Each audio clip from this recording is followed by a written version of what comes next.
スペイン帝国の攻防、銀が回した世界と沈んだ覇権。第一章、橋の王国が世界をつかむ。15世紀末、ヨーロッパの西端、イベリア半島は世界の行き止まりだった。ピレネーの向こうに大国が並ぶ一方、半島は長い内戦と宗教戦争に裂かれ、富も人も地中海の中心からは遠い。だが行き止まりは押されるほど海へ突き出す。国家が外へ伸びるとき、そこにあるのは陸路ではなく大西洋の風だった。潮流と偏西風、星と羅針盤、冷たい現実の技術が信仰の熱を運ぶ船足になる。天気は2つ、カスティーレとアラゴンの王権統合、そしてレコンキスタの終結である。1492年、グラナダ陥落。勝利は統一の物語となり、王権は信仰の守護者を名乗る。異端審問、改宗の強制、ユダヤ人追放、苛烈な統合は死と不安を残したが、同時に国家を一つの意志へ縛り付けた。天を治めた騎士と戦費を支えた都市、そして教会の権威。彼らは次の敵と次の収入源を求める。勝利の余生は内へ向けば内乱になる。外へ向けるしかない。海へ踏み出す前に先を走った者がいる。ポルトガルはアフリカ沿岸を少しずつ削り、島々に砂糖畑を広げ、航海術を磨いた。スペインに残されたのは、同じ道を追うか別の道にかけるか。西へ、地図の余白へ。コロンブスの航海は無双ではなく政略だった。戦争で膨らんだ負債、統治の費用、そして神の使命を続ける財源。王権は危険を知りつつ、危険にしか出口がないことも知っていた。やがてトルデシレス条約が世界を二分し、王冠はまだ見ぬ土地にまで権利を刻む。ここで帝国の種がまかれる。征服の剣、信仰の言葉、そして帳簿の数字、3つが同じ方角を向いた時、スペインは半島国家から世界国家へ変貌を始める。1492年は十字架と羅針盤が同じ年表に並んだ年でもある。城壁に掲げられた旗の記憶はすぐ海津へと移植された。貴族の名誉感は異教徒の征服から新天地の獲得へ滑り、王権は徴税と法を整え、港と造船所に資金を流す。セビーラへ集まる商人と船乗りのざわめきがやがて銀と地の時代を呼び込む。カナリア諸島は足場となり、海は道から航路へ変わる。王家の警察組織サンタエルマンダや軍事修道会の統制は戦争国家を行政国家へ鍛え直した。帝国の誕生は英雄譚ではなく統治と補給の勝利として始まる。第2章、征服という装置、新世界。1519から1533。海の向こうにあったのは空白の大地ではない。都市があり、道があり、暦と神殿と税の仕組みがあった。スペインが手にしたのは土地ではなく、すでに回っている国家機械そのものだった。だから征服は一度の決戦では終わらない。天地の秩序を壊し、別の秩序へ付け替える。その工程が帝国の原型になる。足場はカリブ海で築かれた。イスパニョーラ島の植民地は金を吸い上げる一方、疫病と過酷な労働で人口を失い、労働力の穴を埋めるためにアフリカ奴隷が連れてこられる。ここで征服は富という短絡の代償が先に露呈した。スペインは祈りと直令で正当性を語りながら、現実には労働、税、交易を束ねる装置を急いで組み立てていく。1519年、エルナン・コルテスはメキシコ湾岸に上陸する。兵は少ない。勝敗を決めたのは鋼と火器だけではない。終焉に抑圧された諸部族の怨恨、同盟の駆け引き、通訳となったマリンチェの言葉、そして何より旧世界から持ち込まれた疫病が人口と指揮系統を静かに崩した。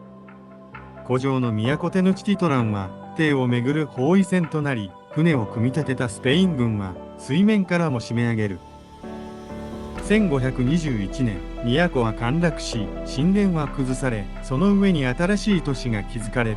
勝利は眩しい。しかし、焼けた石と沈黙の市場が告げるのは、征服の代償が統治として回収され続けるという事実だ。南では1532年、ピサロがカハマルカでインカ皇帝を拘束する。内戦直後の帝国は脆い。黄金は身代金として積まれ、それでも皇帝は処刑される。スペインは裏切りを罪と呼び、反逆を法で裁き、新たな支配を正当化した。インカの街道と倉庫業はそのまま徴税と兵隊の背骨に転用される。そして王権は征服者の暴走を恐れながらも成果を逃さない。戦利品には王室の取り分5分の1税が課され、積み荷は海を越えてセビリアへ向かう。紙幣の有名は帳簿と印章に回収され、帝国は冒険から制度へ姿を変える。こうして新世界は獲物から収益の体系へ変質する。血と銀の回路がつながった瞬間、スペインは勝者であると同時に重い帝国の歯車となった。第3章、銀の洪水と王権の鎖。帝国財政の誕生。征服の戦利品はやがて鉱山という工場収入に姿を変える。メキシコのサカテカス、そしてアンデスのポトシ。山は裂かれ、坑道は伸び、銀は石の中から引きずり出される。帝国の心臓は宮廷ではなく遠い高地の鉱脈に移った。銀は自然には流れない。流すには人と制度がいる。先住民は挑発され、見た労役として校内へ送られた。水銀を用いる精錬法は産出を跳ね上げたが、同時に毒と死を広げた。硬貨に刻まれた輝きは誰かの肺の痛みと引き換えだった。王権はこの富を管理することで帝国になる。セビリアに交易を集約し、船団方式で回路を固め、税を取り、印象を押し、帳簿で縛る。銀は港から王室へ、王室から戦場へ、戦場から利払いへと吸い込まれていく。新世界の銀がヨーロッパの戦争を回し、さらに借金を呼び、帝国を太らせながら衰弱させる。銀が増えるほど人々は豊かになったのか。実際には物価が上がり、賃金は追いつかず、国内の生産は痩せていく。手元に残るのは硬貨ではなく、流出した富の影と返済期限の迫る証文だ。にもかかわらず戦争は止まらない。王権は信仰と威信の名で戦い、銀はその燃料となる。帝国の隆盛はここで決定的に構造になる。英雄の剣ではなく鉱山、船団、税、信用の鎖。スペインは銀を手にして世界を動かした。だが同時に銀に首をかけられた王国でもあった。第4章、海の王座と見えない敵。覇権の戦争。帝国は陸だけでは完成しない。金を運ぶ航路、植民地を結ぶ連絡線、そして敵の歯を遠ざける海の壁。スペインが真の覇権国家へ変貌するとき、戦場は地中海から大西洋へ、さらに世界の海へと拡張していった。敵は一つではない。オスマン帝国の艦隊は地中海で牙を向き、北ではネーデルラントが反旗を翻す。背後ではフランスが機会を伺い、海上ではイングランドの主力船が銀の匂いを嗅ぎつける。スペインの戦争は国境を持たない。世界を守るとは世界に追われることでもあった。1571年、レパントの海戦、十字架の旗の下でオスマン艦隊を撃破し、スペインはキリスト教世界の盾として名声を高める。だがこれは勝利であると同時に終わりなき動員の始まりだった。勝ったからこそ期待が膨らみ、戦線が増える。そしてネーデルラント、侵攻、税、自治の衝突が国家の神経を削る長期戦に変わる。聖エーテルシオは強い。だが強さは金を食い、補給船は血を吸う。遠征軍は勝っても占領地は従わず、戦費だけが積み重なる。ここで帝国は勝利と支配が別物だと知る。海上では勝負は一撃では決まらない。襲撃、打破、か乱。銀の船団を守るために艦隊が必要になり、艦隊を維持するために銀が必要になる。守るほどに負担が増えるという逆説が帝国の骨格に入り込む。1588年、無敵艦隊の遠征は象徴だった。嵐と補給、連携の乱れ、そして敵の戦い方、敗北は海の王座が永遠ではないことを突きつける。ここから世界はスペイン一強ではなく他極の競争へ傾き始める。それでも帝国は倒れない。むしろまだ兄弟だ。ただし兄弟であるがゆえにあらゆる戦争が帝国の義務になる。守るべき海が広すぎる。勝つべき戦場が多すぎる。スペインは世界を支配しようとして世界そのものを相手にする国家になっていった。第5章、銀の帝国と神の戦争。富が国家を蝕み、スペイン帝国の血液は銀だった。新大陸の鉱山から掘り出され、船団で運ばれる。セビリアに流れ込む銀は王権を戦争へ直結させる燃料となる。兵を雇い、艦隊を作り、同盟国へ金を渡し、敵を締め上げる。富は力に変わるはずだった。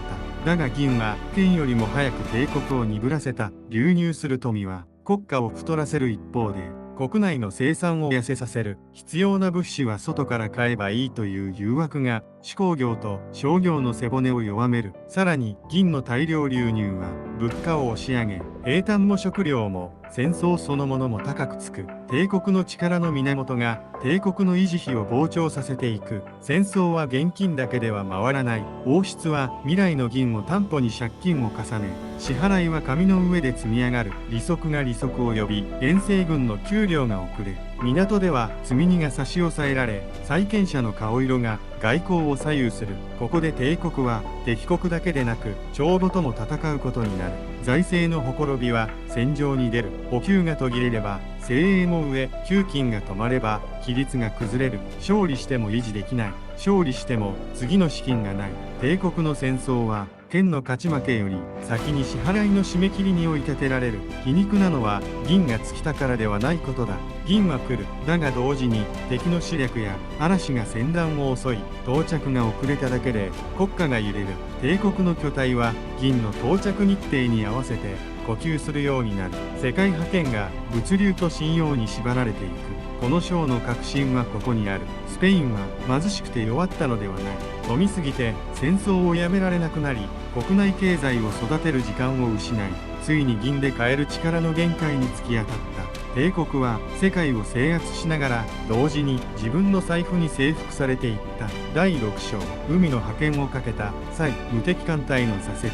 帝国の戦争は陸だけでは終わらない。スペインが世界帝国である限り、海は補給路であり、銀の動脈であり、同盟と維新の舞台だった。だが大西洋と北海にはもう一つの意志が浮かび上がっていた。島国イングランドと信仰の海の商人たち。彼らはスペインの富を神の祝福ではなく、奪えば自分のものになる罪にと見ていた。主力船が帝国の船団を狙い、港を焼き、海図と情報が武器になる。海戦は剣の決闘ではない。風向き、潮流、船の整備、砲の質、そして補給、見えない要素が勝敗を決める。スペインは強大な艦隊を持っていたが、その強さは一撃で敵を屈服させる決定打を常に保証するものではなかった。そして賭けに出る。巨大な艦隊で英仏海峡を制し、敵国の心臓に直接刃を突き立てる。世に言う無敵艦隊。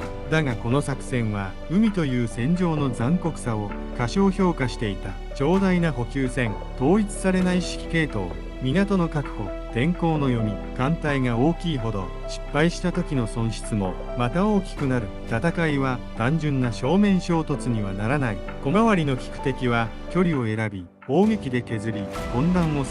そこへ嵐が来る。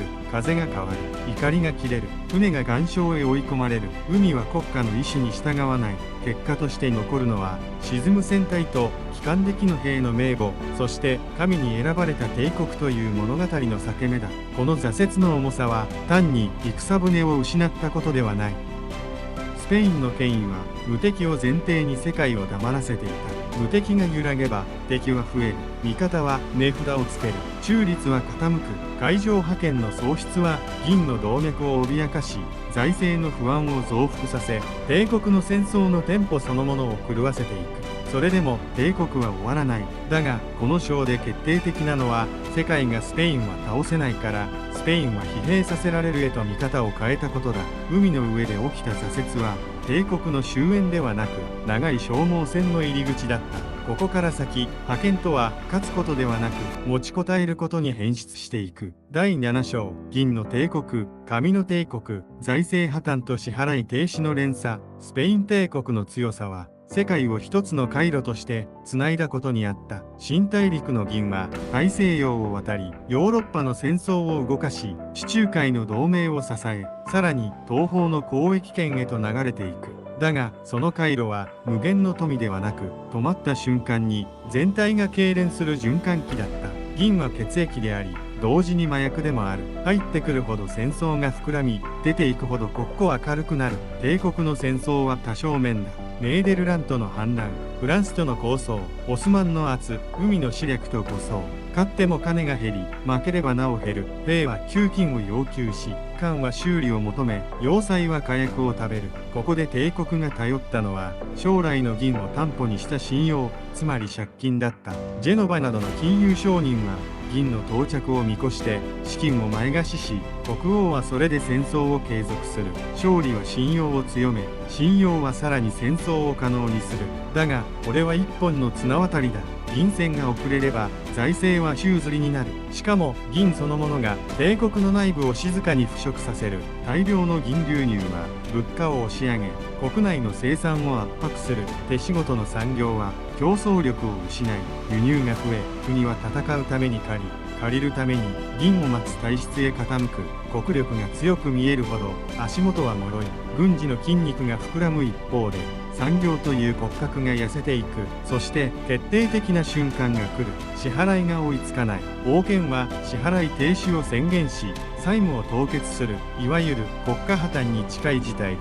だが皮肉なことに帝国はその後も戦争を続ける。なぜなら帝国には次の銀があるからだ。金融は再編され、条件が変わり、また資金が流れ込む。支払い停止は終わりではなく、周期的な痙攣として繰り返される。帝国は倒れないのではない。倒れても立ち上がる構造になってしまった。この連鎖は戦場の兵に最も残酷に現れる。旧金支配は略奪を生み、略奪は現地の反発を生み、反発は反乱を燃え上がらせる。ネーデルラントの戦争が長期化した背景には、信仰や政治だけでなく、財政の遅滞が生む暴力の連鎖があった。財政は帳簿の数字ではない。現場の秩序、帝国の統治、同盟の信頼、その全てを支える重力だ。重力が不安定になれば、帝国は巨大であるほど揺れる。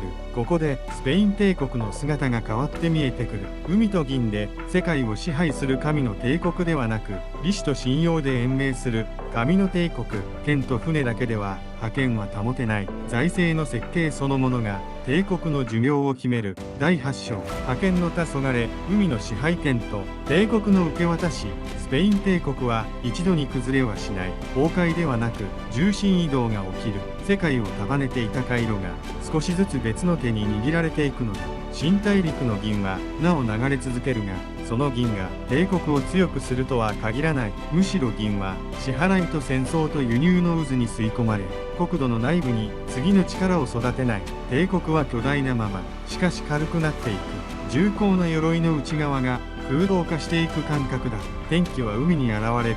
かつてスペインの海は銀船団と艦隊によって守られた。だが試略、通商破壊、海軍力の拡大が護送のコストを膨らませる。海の戦いは一度の勝敗では決まらない。港、造船、補給、金融、保険、航路情報、海を回し続ける力の勝負になる。ここで優位に立つのは戦争をする国家というより、戦争と商業を同じ仕組みで回せる勢力だ。海は剣だけでは保持できない。そして北海、大西洋の覇権がじわりと移る。ネーデルラントは戦場であると同時に世界経済の決接点へ変貌していく。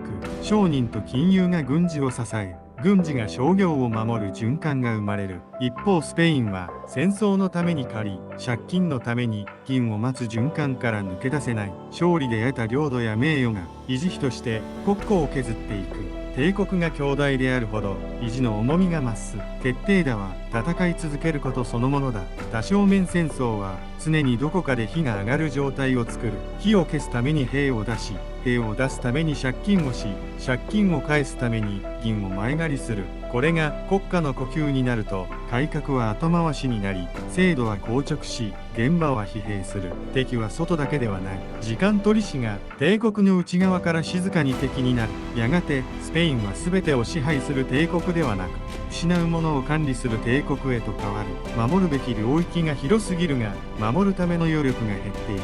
戦場では一瞬の勝利がある。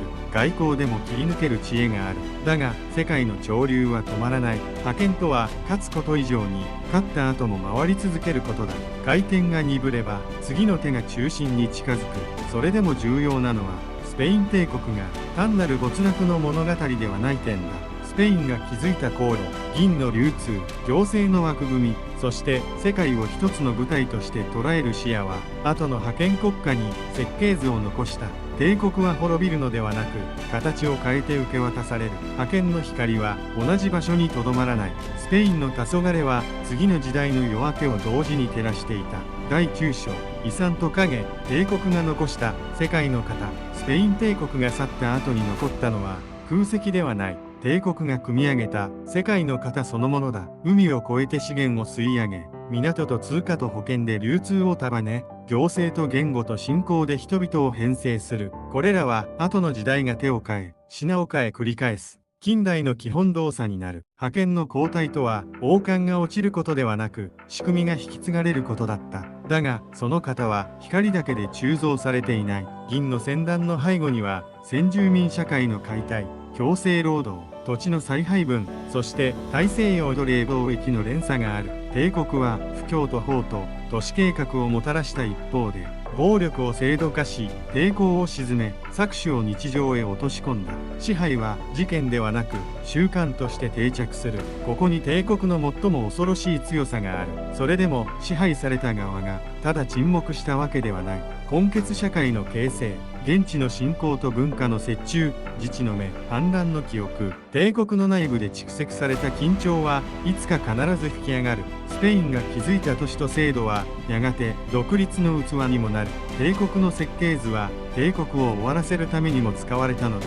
そして私たちが見る世界地図の輪郭、言語圏、宗教圏、交易路、植民地の境界線、その多くにスペインの刻印が残る。覇権の物語は栄光から黄昏へ落ちて終わらない。帝国とは終わった後にこそ長く生きる。スペイン帝国の真の重さは滅んだことではなく、今もなお世界の底で静かに形を保ち続けていることにある。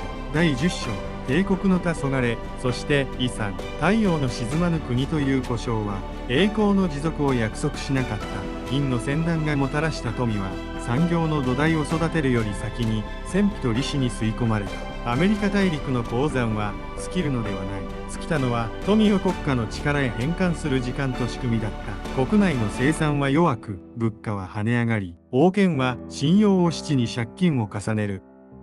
海を越えて届く財宝ほど帝国は金融と戦争に縛られていく。対外では宗教と王朝の名で広げた戦線がやがて国力を摩耗させた。ネーデルラントの反乱、無敵艦隊の挫折、30年戦争の泥沼、勝敗そのものより長期戦がもたらす消耗が覇権の背骨を折っていった。ピレネー条約以後、スペインは主役から退き、部隊の照明はフランスとイングランドへ移る。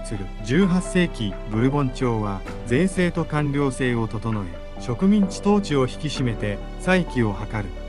だが改革は同時に現地の不満を鋭く研ぎ澄ませた。海軍力と貿易の主導権を失った帝国はナポレオン戦争の衝撃で足場を崩し、19世紀の独立運動が連鎖すると、かつての世界地図は一気に書き換えられる。残ったのは領土の広さではなく、帝国という仕組みが持つ速度と外傷だった。そして最後の残傷は1898年米西戦争でキューバとフィリピンを失った時に消える。マニラガレオンで結ばれた太平洋交易もかつての世界帝国の記憶として死書に沈む。だがその網は断ち切られても、言語と法、行政の形式、聖堂の影と祝祭の音は今も各地の街角に残る。それでも帝国は瓦礫だけを残したのではない。大西洋を挟んだ言語と信仰、都市の区画、銀が回した世界経済の回路、銀貨の響きと同時に広がった疫病と強制労働、修道院の鐘とともに刻まれた改宗と抵抗。